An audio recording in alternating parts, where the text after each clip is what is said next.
നാരങ്ങ അച്ചാർ ഉണ്ടാക്കുമ്പോൾ കയ്പ്പരസം ഉണ്ടാവാറുണ്ടോ? അതുപോലെ ഉണ്ടാക്കിയ ഉടനെ തന്നെ കഴിക്കാൻ പറ്റാറില്ലേ? എന്നാൽ നമുക്ക് ഇൻസ്റ്റൻ്റ് ആയിട്ട് തന്നെ ഉണ്ടാക്കുന്ന കയ്പ്പൊന്നും ഇല്ലാത്ത നല്ല അടിപൊളി ടേസ്റ്റ് ഒരു വ്യത്യസ്തമായ രീതിയിൽ തയ്യാറാക്കിയെടുക്കുന്ന ഒരു നാരങ്ങ അച്ചാറാണ്. വേഗം തന്നെ ഈ ഒരു അച്ചാർ എങ്ങനെയാണ് തയ്യാറാക്കുന്നത് നോക്കാം. നമ്മുടെ ഈ ഒരു നാരങ്ങ അച്ചാർ തയ്യാറാക്കാനായിട്ട് ഞാനിവിടെ 500 ഗ്രാം ചെറുനാരങ്ങയാണ് എടുത്തിട്ടുള്ളത്. അത്യാവശ്യം നല്ല പഴുത്ത ചെറുനാരങ്ങ തന്നെ എടുക്കുക, അതായിരിക്കും ഏറ്റവും നല്ലത്. പച്ചയൊക്കെ ആണെങ്കിൽ കുറച്ചും കൂടെ കയ്പ്പരസം കൂടാനുള്ള ചാൻസ് ഉണ്ട്. അപ്പോൾ നല്ല മൂത്ത നല്ല പഴുത്ത നല്ല മഞ്ഞ നിറമുള്ള ചെറുനാരങ്ങ എടുത്ത് നന്നായിട്ട് കഴുകിയെടുക്കണം.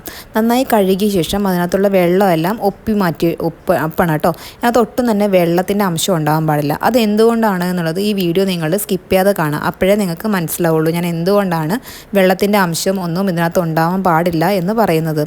അപ്പോൾ മൊത്തത്തിൽ തന്നെ നന്നായിട്ട് നമ്മൾ അതിൻ്റെ നനവുകളെല്ലാം തന്നെ തുടച്ചെടുക്കണം. ഇനി നമ്മൾ എന്താ ചെയ്യേണ്ടതെന്ന് പറഞ്ഞാൽ ഈ നാരങ്ങ നമ്മൾ വേവിച്ചെടുക്കുകയാണ്. അപ്പോൾ നമ്മൾ ഇൻസ്റ്റൻ്റ് ആയിട്ട് തന്നെ നമുക്ക് ഉപയോഗിക്കാൻ പറ്റുന്ന ഒരു അച്ചാറാണ്. അപ്പോൾ നമ്മൾ എന്താണെന്ന് വെച്ച് കഴിഞ്ഞാൽ വേവിച്ചെടുക്കുമ്പോൾ നമ്മൾ ആവി കയറ്റി എടുക്കുകയാണ് ചെയ്യുന്നത്. അപ്പോൾ ഞാനിവിടെ സ്റ്റീം ചെയ്തെടുക്കാൻ വേണ്ടിയിട്ട് ഈ ഒരു സ്റ്റീമറാണ് ഉപയോഗിച്ചിരിക്കുന്നത്. നല്ലൊരു ക്വാളിറ്റി പ്രോഡക്റ്റാണ് കേട്ടോ. അപ്പോൾ ഈ പ്രോഡക്റ്റ് വേണ്ട ആൾക്കാർ ലിങ്ക് ഞാൻ താഴെ ടാഗ് ചെയ്ത് കൊടുക്കുന്നുണ്ടേ. കുക്കറിൽ കുറച്ച് വെള്ളം ഒഴിച്ച് കൊടുത്തിട്ട് ഞാൻ ഇതുപോലെ 5 മിനിറ്റാണ് ആവി കയറ്റി എടുത്തിരിക്കുന്നത്. നാരങ്ങൻ്റെ തോല് ചെറുതായിട്ട് സോഫ്റ്റ് ആവുന്ന വരെ ആവി കയറ്റി എടുത്താൽ മതി. ഒരുപാട് പൊട്ടി കീറി പോകരുത്, അങ്ങനെയാണെങ്കിൽ അത് കയ്പ്പരസം വന്നു പോകും. അതുകൊണ്ടാണ് ഈ നാരങ്ങൻ്റെ ഉള്ളിലേക്കൊക്കെ വെള്ളം കയറും, ആവി കയറും. അപ്പോൾ അപ്പം കയ്പ്പരസം വരും, അത് പ്രത്യേകം ശ്രദ്ധിക്കണം. 5 മുതൽ 10 മിനിറ്റ് വരെ ആവി കയറ്റി എടുത്താൽ മതിയാകും. എന്നിട്ട് ഇത് നന്നായിട്ട് തണുക്കാൻ വേണ്ടിയിട്ട് മാറ്റി വയ്ക്കാം. നന്നായിട്ട് തണുത്ത് കഴിഞ്ഞാൽ ഇത് നമ്മൾ മുറിച്ചെടുക്കുമ്പോൾ പ്രത്യേകം ശ്രദ്ധിക്കുക, കുരു ഒന്നും നമ്മൾ അതിനകത്ത് കട്ടായി പോകരുത്. അതുപോലെ തന്നെ ഈ കുരു എല്ലാം നമ്മൾ എടുത്ത് കളയണം കേട്ടോ. എന്താണെന്ന് വെച്ച് കഴിഞ്ഞാൽ കുരുവിൻ്റെ അംശം ഉണ്ടെങ്കിലും ഈ ഒരു അച്ചാറിന് കയ്പ്പരസമായി പോകാനുള്ള ചാൻസ് ഉണ്ട്.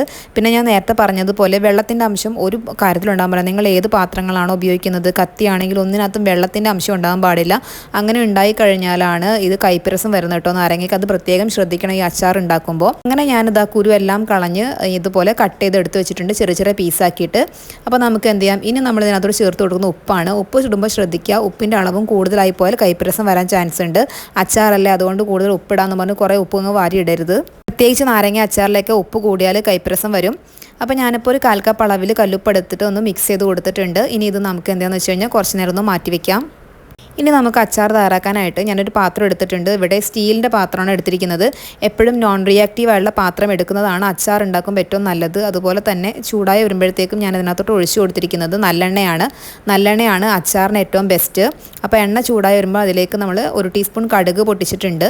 പിന്നെ നമ്മൾ ഇഞ്ചി ഒരു വലിയ കഷ്ണം ഇഞ്ചി ചെറുതായിട്ട് ചോപ്പ് ചെയ്തതാണ്. ഇഞ്ചി ആദ്യം ചേർത്ത് കൊടുക്കുക, കാരണം ഇഞ്ചിക്ക് വേവ് കൂടുതലായതുകൊണ്ടാണ്. അപ്പോൾ കടുകൊക്കെ പൊട്ടി ഇഞ്ചിയൊക്കെ ഒന്ന് മൂത്ത് വരുമ്പോഴത്തേക്കും ഇനി ഇതിനകത്തോട് ചേർത്ത് കൊടുക്കുന്നത് വെളുത്തുള്ളിയാണ്. വെളുത്തുള്ളി 1/4 കപ്പ് അളവിൽ ചേർത്തിട്ടുണ്ട്. എന്നിട്ട് നന്നായിട്ട് ഈ വെളുത്തുള്ളിയും കൂടെ നന്നായിട്ടൊന്ന് മൂപ്പിച്ചെടുക്കാം. ഇനി ഇതിലേക്ക് 2-3 പച്ചമുളക് അത് എരിവിനനുസരിച്ച് ചേർക്കാം. പിന്നെ കറിവേപ്പിലയും കൂടെ ചേർത്ത് കൊടുത്തിട്ട് നന്നായിട്ട് ഇതെല്ലാം തന്നെ നന്നായിട്ടൊന്ന് മൂപ്പിച്ചെടുക്കണം. അപ്പോൾ ഞാൻ നേരത്തെ പറഞ്ഞതുപോലെ അലുമിനിയത്തിൻ്റെ പാത്രമോ അല്ലാന്നുണ്ടെങ്കിൽ അയണിൻ്റെ പാത്രത്തിലോ ഒന്നും തന്നെ നമ്മൾ അച്ചാർ ഉണ്ടാക്കാൻ പാടില്ല. ഇനി ഇതിലേക്ക് മഞ്ഞൾപ്പൊടി ചേർത്ത് കൊടുക്കാം. അതുപോലെ തന്നെ നമ്മൾ നല്ല എരിവുള്ള മുളക് പൊടിയും കാശ്മീരി മുളക് പൊടിയും ചേർക്കുന്നുണ്ട്. പിന്നെ ഒരല്പം ഉലുവയും കടുകും കൂടി ചേർത്ത് വറുത്ത് പൊടിച്ചതാണ്. ഇതിൻ്റെ അളവെല്ലാം തന്നെ ഞാൻ കറക്റ്റായിട്ട് ഡിസ്ക്രിപ്ഷൻ ബോക്സിൽ കറക്റ്റായിട്ട് കൊടുക്കുന്നുണ്ട്. അപ്പോൾ നിങ്ങൾക്ക് കറക്റ്റ് മനസ്സിലാവും കേട്ടോ. ഇത് പൊടികൾ നമ്മൾ ചേർത്ത് കൊടുക്കുമ്പോൾ വളരെ ലോ ഫ്ലെയിമിലിട്ട് വേണം ചെയ്യാൻ വേണ്ടിയിട്ട്, പൊടികൾ കരിഞ്ഞു പോകാൻ പാടില്ല. ഇനി അതിലേക്ക് വിനിഗർ ചേർക്കാം. ഒരു 1/4 കപ്പ് അളവിൽ വിനിഗറാണ് ചേർത്ത് കൊടുത്തിട്ടുള്ളത്. വിനാഗിരി ചേർത്ത് നന്നായിട്ട് തിളച്ച് വരുമ്പോൾ ഇതിലേക്ക് ഞാൻ ചേർത്ത് കൊടുക്കുന്നത് ഡേറ്റ്സ് ആണ്.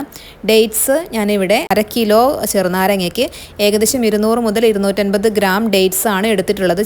കുരുവെല്ലാം കളഞ്ഞ് ചെറിയ പീസാക്കി കട്ട് ചെയ്തെടുത്തിട്ടുള്ളതാണ്. അത് ഇതിനകത്തോട്ട് ഇട്ട് കൊടുക്കാം. എന്നിട്ട് നമുക്ക് ഇതിനകത്ത് നന്നായിട്ട് വേവിച്ചെടുക്കണം ഈ ഒരു ഡേറ്റ്സ്.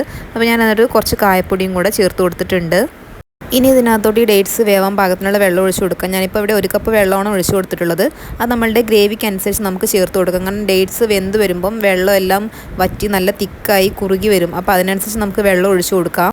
പിന്നെ ഡേറ്റ്സ് ഒരുപാട് വേവണം എന്ന് ഇഷ്ടമില്ലാത്ത ആൾക്കാരാണെങ്കിൽ വേവിക്കാതെ ഡേറ്റ്സ് ജസ്റ്റ് ഒന്ന് വഴറ്റിയെടുക്കുന്നത് നല്ലതായിരിക്കും. നമുക്കിപ്പോൾ ഇവിടെ ഡേറ്റ്സ് വെന്ത് കടിക്കുന്ന ഇഷ്ടമല്ല, അപ്പോൾ അതുകൊണ്ട് വെന്ത് നന്നായിട്ട് ഉടച്ചിട്ടാണ് ഞാൻ എടുത്തിരിക്കുന്നത്. അതൊക്കെ നിങ്ങളുടെ താല്പര്യ അനുസരണം ചെയ്യാം. അതുപോലെ തന്നെ വെള്ളം ഒഴിച്ച ശേഷം അത്യാവശ്യം നന്നായിട്ട് തിളച്ച് വരാൻ വേണ്ടി ശ്രദ്ധിക്കണം. അപ്പോൾ ആവശ്യത്തിന് വെള്ളം ഒഴിച്ച് കൊടുത്തിട്ട് നല്ലൊരു ഗ്രേവി ആക്കി എടുക്കാം. അപ്പോൾ ഈ ഡേറ്റ്സ് എന്ന് പറഞ്ഞാൽ അത്യാവശ്യം നന്നായിട്ട് കുറുകിയത് അതുപോലെ വന്നിട്ടുണ്ട്. അങ്ങനെ നന്നായിട്ട് വന്ന് വെള്ളം നിങ്ങളുടെ ഗ്രേവിക്ക് അനുസരിച്ച് നിങ്ങൾ ചേർത്ത് കൊടുത്ത ശേഷം നമ്മൾ കട്ട് ചെയ്ത് ഉപ്പൊക്കെ ഇട്ട് സോക്ക് ചെയ്ത് വേവിച്ച് വെച്ചിരിക്കുന്ന ആ ഒരു നാരങ്ങ ഇട്ട് കൊടുക്കാം. എന്നിട്ട് നന്നായിട്ട് മിക്സ് ചെയ്ത് കൊടുക്കാം. അപ്പം ഞാൻ ഈ പറഞ്ഞ കാര്യങ്ങളൊക്കെ നിങ്ങൾ പ്രത്യേകം ശ്രദ്ധിക്കണം. നമ്മൾ തയ്യാറാക്കുന്ന പാത്രത്തിലൊന്നും ഒട്ടും വെള്ളമൊന്നും ഉണ്ടാകാൻ പാടില്ല. അതുപോലെ തന്നെ പാത്രം നോൺ റിയാക്റ്റീവ് ആയിട്ടുള്ള പാത്രം ഉപയോഗിക്കണം. എന്നിട്ട് നമ്മൾ ഇതിനകത്തോട്ട് പഞ്ചസാര നമ്മൾ രുചിച്ച് നോക്കിയിട്ട് നമുക്ക് മധുരം വേണമെങ്കിൽ പഞ്ചസാര, അപ്പോൾ ഞാനൊരു 1/4 കപ്പ് അളവിൽ പഞ്ചസാര ചേർത്ത് കൊടുത്തിട്ടുണ്ട്. അതും കൂടെ ചേർത്ത് മിക്സ് ചെയ്തെടുത്താൽ നമ്മൾ lemon pickle, dates lemon pickle ഇവിടെ റെഡി ആയിട്ടുണ്ട്. നല്ല സൂപ്പർ ടേസ്റ്റ് ആയിട്ടോ ഇത് കഴിക്കാൻ. നല്ല ടേസ്റ്റാണ് ഈ ഒരു നാരങ്ങാച്ചാർ. കുറച്ച് കഴിയുമ്പോൾ അതിൻ്റെ തൊണ്ടൊക്കെ നല്ല സോഫ്റ്റായി നല്ല ടേസ്റ്റായിട്ട് വരും. നാരങ്ങൻ്റെ ആ തൊണ്ട് കഴിക്കാൻ പ്രത്യേക ഒരു ടേസ്റ്റാണ്. എനിക്കിഷ്ടമാണ് കേട്ടോ നാരങ്ങൻ്റെ തോല് കഴിക്കാൻ. അപ്പോൾ അങ്ങനെ കഴിക്കാൻ ഇഷ്ടമുള്ളവർ കമൻറ്റ് ബോക്സിൽ പറയണേ. പിന്നെ ഇതുപോലെ ഉണ്ടാക്കി വെച്ച് കഴിഞ്ഞാൽ ഇത് നമുക്ക് കുറേ കാലം കേടുകൂടാതിരിക്കും. ഫ്രിഡ്ജിൽ സൂക്ഷിക്കുന്നതായിരിക്കും ഏറ്റവും നല്ലത് കേട്ടോ അച്ചാർ. പിന്നെ അച്ചാർ കൂടുതൽ കാലം കേടുകൂടാതെ മുകളിൽ പൂപ്പിൽ വരാതിരിക്കാനായിട്ട് നമ്മൾ കുറച്ച് നല്ലെണ്ണ ഒഴിച്ച് കൊടുത്തിട്ട് നമ്മളിത് കുറച്ച് ദിവസം ഒന്ന് അടച്ച് പുറത്ത് വയ്ക്കുക. ഒരു 2 ആഴ്ച എങ്കിലും പുറത്ത് വയ്ക്കുക, അല്ലെങ്കിൽ ഒരാഴ്ച. അതിനുശേഷം നമുക്ക് ഉപയോഗിക്കാം കേട്ടോ. ഉണ്ടാക്കിയ പാടെ ഉപയോഗിക്കണം എന്നുണ്ടെങ്കിൽ അങ്ങനെ ഉപയോഗിക്കാം, അല്ലാതെ നമുക്ക് എന്താ പറയുക, കുറച്ചും കൂടെ കഴിയുമ്പോഴത്തേക്കും കുറച്ചും കൂടെ നല്ല സോഫ്റ്റായി നല്ല ടേസ്റ്റായിട്ട് വരും. കയ്പില്ലാതെ അച്ചാർ കിട്ടാനായിട്ട് ഈ പറഞ്ഞ ടിപ്സൊക്കെ ശ്രദ്ധിക്കണം. വെള്ളത്തിൻ്റെ അംശമൊന്നും ഉണ്ടാവില്ല. നാരങ്ങ നന്നായിട്ട് ഒപ്പിയെടുക്കണം. ആവി കയറ്റുമ്പോൾ ഒരുപാട് പൊട്ടിപ്പോകാൻ പാടില്ല. ഇരുമ്പിൻ്റെ പാത്രത്തിലോ അലൂമിനിയത്തിൻ്റെ പാത്രത്തിലോ തയ്യാറാക്കാൻ പാടില്ല. ഇത്രയും കാര്യങ്ങളൊക്കെ ശ്രദ്ധിച്ചാൽ നല്ല അച്ചാർ കിട്ടും കേട്ടോ. ട്രൈ ചെയ്ത് നോക്കിയിട്ട് ഫീഡ്ബാക്ക് അറിയിക്കാൻ മറക്കരുതേ. വീഡിയോ ഇഷ്ടമായ ലൈക്കും ഷെയറും സബ്സ്ക്രൈബും ചെയ്തേക്കാം. മറ്റൊരു വീഡിയോ ആയിട്ട് കാണാം. Bye. Thank you for watching.